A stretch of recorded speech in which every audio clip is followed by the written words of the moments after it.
अनुस्वारी शुभ कुंकुमते बाळी सौदामिनी. अनुस्वार, अनुस्वार माहिती आपल्याला. अनुस्वार कशाच उपमा दिली त्याला? शुभ कुंकुम म्हणजे कुंकू जे आहे ना. बाळी सौदामिनी, सौदामिनी म्हणजे स्त्री. तिच्या कपाळावर जे काही कुंकुम आहे ते काय? अनुस्वार आहे. म्हणजे विरामचिन्हातील एक अनुस्वार. प्रश्नचिन्ही डुलकी झुमके सुंदर तवकानी. म्हणजे कानातील जे झुमके आहेत ते कशाच आहे? कोणतं विरामचिन्ह आहे? प्रश्नचिन्ह. प्रश्नचिन्ह बघा, त्याला जर हुक लावल्यावर ते डुलताना दिसते. कानामधलं जे झुमका आहे कसं आहे? प्रश्नचिन्ह आहे.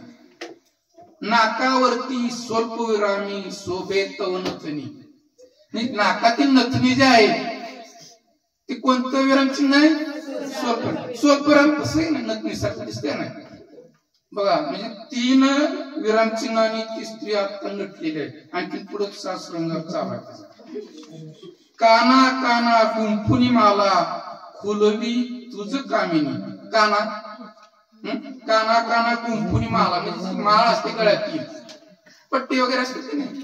आता ते तुम्हाला नाव माहिती, आपल्याला काय माहिती नाही. काना काना गुंफुनी माला खुलवी तुझ कामिनी. कामिनी म्हणजे स्त्रीला उपमा दिलेली आहे. वेलंटीचा पदर शोभे तुझ्या माथ्याला. पदर घेतला. पदर म्हणजे काय? वेलंटी. म्हणजे माथ्यावरनं पदर घेतो म्हणजे ते कोणते विरामचिन्ह आहे? वेलंटी. वेलंटीला पदराची उपमा दिलेली आहे. मात्रांचा मग सुवर्ण चाफा वेणीवर माळला. मात्रा, 1 मात्रा 2 मात्रा. वेणी जी असते वेणीवर आपण विकत आणलेली वेण्या घालतो ना, तो सुवर्ण चाफा असेल की कशाची वेणी असेल ते कशावर शोभते? वेणीवर माळेला.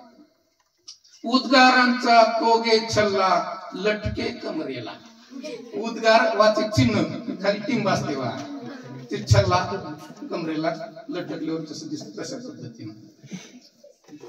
अवतरणांच्या बटा मनोहर भावती चेहऱ्याला.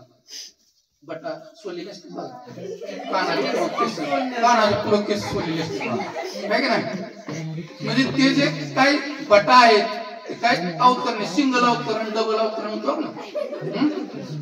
एकेरी अवतरण चिन्ह आणि दुहेरी अवतरण चिन्ह मराठीत बोलतो. 2 बटा सोडल्या डबल दुहेरी अवतरण, 1 बटा सोडली एकेरी अवतरण चिन्ह. मनोहर भावती चेहरा. ते बटा सोडल्यानंतर चेहरा कसा दिसतो? शोभून दिसतो. उकारांचे पैंजन झुमझुम. उकारांचे पैंजन झुमझुम पदकमलांच्या वरती. पावलं जे आहेत पाय, पायावरचं जे पैंजन आहे, पैंजनाला खाली घुंगर असतात.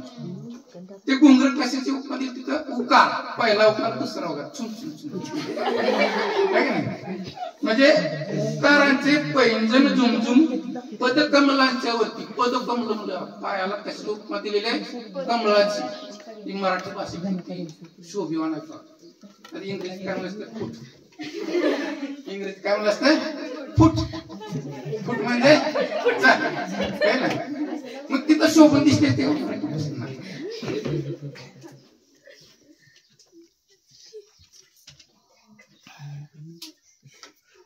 शेवटची आता राहिला कोणतं विरामचिन्ह? पूर्णविराम. पूर्णविराम. पूर्णविरामी तिलोत्तम तो शोभे गालावरती. गालावर काय असते? तीळ. तीळ असणारी स्त्री बघा किती शोभून दिसते. पूर्णविरामी. पूर्णविराम काय? टिंब देतो ना. पूर्णविराम काय करतो? टिंब देतो. पूर्णविरामी तिलोत्तम तो शोभे गालावर. अशा प्रकारे हे विरामचिन्ह नटलेली मराठी. कशी वाटली कविता?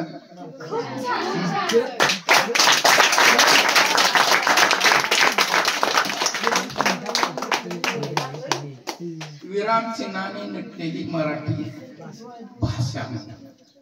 स्त्री स्त्रीच्या अंगावर जे काय अलंकार आहेत ते अलंकार भाषेला स्त्रीची उपमा दिलेली आहे आणि ती भाषा विरांचनानं काय केलेली आहे, नटवलेली आहे, सजवलेली आहे.